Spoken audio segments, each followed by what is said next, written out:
Next question है calculate the tension in the rope of mass m। जैसे ये रोप है, इस रोप का मास है कैपिटल M। अब बोल रहा है कि इस P पॉइंट पर, जो कि total length of the rope भी दिया हुआ L, तो P पॉइंट पे कितना टेंशन होगा इस रोप में। What is the tension at this point P। देखिए सबसे पहले यहां पर ये सोचो कि जो टेंशन होगा वो कहां पे निकालना हमको। अगर हमको टेंशन P पे निकालना है तो हमको ये देखना होगा कि उसके नीचे कितना वजन है। अगर हमको टेंशन P पे निकालना है तो हमको देखना होगा कि इसके नीचे कितना वजन है, क्योंकि जब भी कोई खींचेगा तो नीचे वाला वेट खींचेगा या ऊपर वाला। अगर मान लो एक आदमी है जो ऐसे लटका हुआ है यहाँ पे,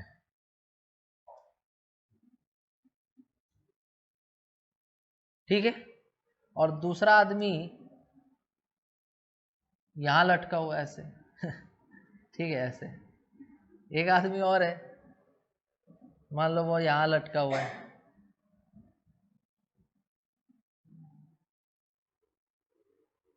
सबसे ज्यादा मजा किसको आएगा। तो मजा तो किसी को नहीं आएगा, लेकिन लेकिन सबसे ज्यादा तकलीफ किसको होगा। इसको इसलिए होगा क्योंकि इसके नीचे ज्यादा से ज्यादा वेट है, तो इस पॉइंट पे जो भी टेंशन होगा वो इस वेट की वजह से होगा। समझ गए। तो सेम तरीका तुमको यहाँ भी लगाना है, सेम तरीका तुमको यहाँ भी लगाना है। तो फॉर एग्जाम्पल जैसे मान लो कि हमको निकालना है टेंशन यहाँ पर, तो हमको देखना होगा कि इसके नीचे कितना वेट है।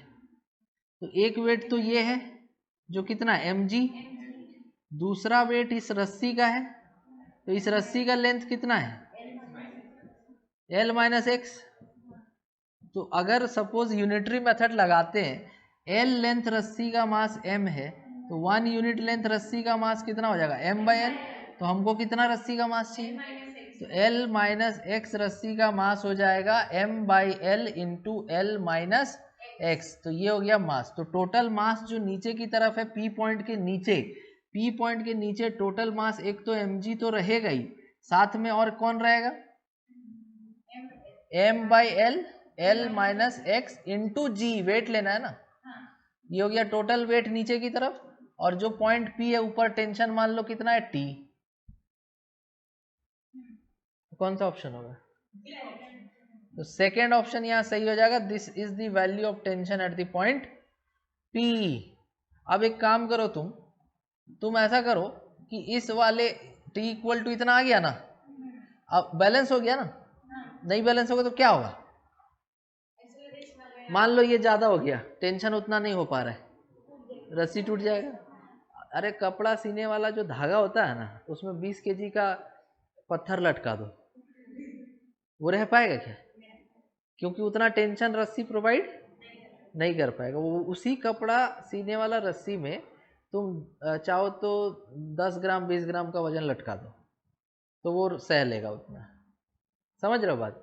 और तुम देखना बहुत बार ऐसा होता है कि ज़्यादा मोटा रस्सी रहने से वो ज़्यादा वेट को सह पाता है, क्योंकि उसको ऐसा बनाया गया कि उसमें ज़्यादा टेंशन डेवलप हो पाएगा। अब एक काम करो, तुम यहाँ पे x का वैल्यू l रखो, तो इस इक्वेशन में t बराबर क्या हो जाएगा mg plus m by L, l minus L into G. मतलब अगर हम यहाँ से xl लेते हैं, xl लेते हैं, तो इस पॉइंट पर वेट केवल कौन है, यही है ना। तो इस पॉइंट पे टेंशन बोलेगा तो केवल mg आएगा। वही तुम x का वैल्यू 0 ले लो,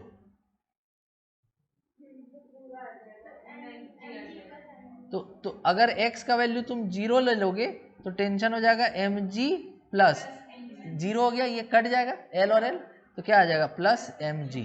मतलब अगर हम x का वैल्यू 0 लेंगे तो यहाँ पर जो टेंशन होगा वो इसके नीचे का पूरा वेट हो जाएगा। तो ये m तो रहेगा ही पूरा वेट, और ये भी m, तो टोटल m प्लस mg हो जाएगा। तो सबसे ज़्यादा टेंशन कहाँ पे होगा, यहाँ पे, और सबसे कम टेंशन कहाँ पे होगा। समझ में आया।